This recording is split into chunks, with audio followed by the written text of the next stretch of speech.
ایک صحابی کا پاؤں بھاگتے ہوئے ہمارے نبی کے پاؤں پہ آن لگا، آ پڑا، تو وہ جوتا تھا، جنگی جوتا، ہارڈ قسم کا، تو آپ کو تکلیف ہوئی، تو آپ کے ہاتھ میں ایک چھڑی تھی، آپ نے اس کو بھاگتے کو یوں ماری، کہا اوجعتنی، سوٹا نہیں تھا، چھڑی تھی، اب یوں مارا، اوجعتنی،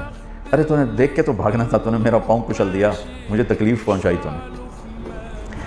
انہوں نے لوہے کی زرہ پہنی ہوئی تھی جس پہ تلوار بھی اثر نہیں کرتی، تو چھڑی نے کیا اثر کرنا تھا؟ ٹھیک ہے نا میری بات سمجھ میں آئی؟ کہ انہوں نے لوہے کا لباس پہنا ہوا تھا تو اس پر تو تلوار اثر نہیں کرتی، چھڑی نے کیا اثر کرنا تھا؟ وہ کہتے ہیں جب میرے کان میں آواز پڑی اوجعتنی، مجھے تم نے دکھ دیا، تو کہا مجھے یقین ہو گیا کہ اب میری خیر نہیں، اب اللہ تعالیٰ کی طرف سے کوئی وحی آئے گی،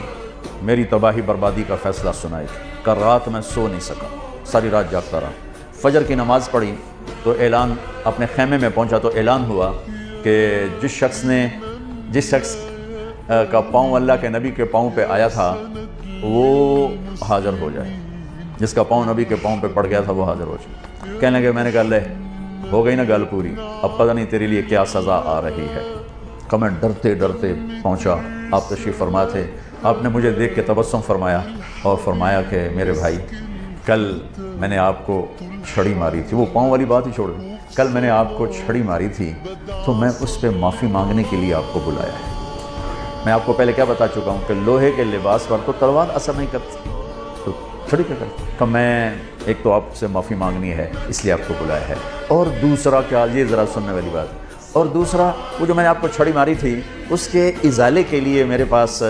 ایک ہی تجویز آئی ہے ذہن میں، اللہ نے ڈالی ہے، یہ میرے پاس 60 اونٹنیاں ہیں، میں آپ کو گفٹ کرتا ہوں، دیکھیں 60 اونٹنیاں، عرب کی سب سے قیمتی متاع اونٹنی۔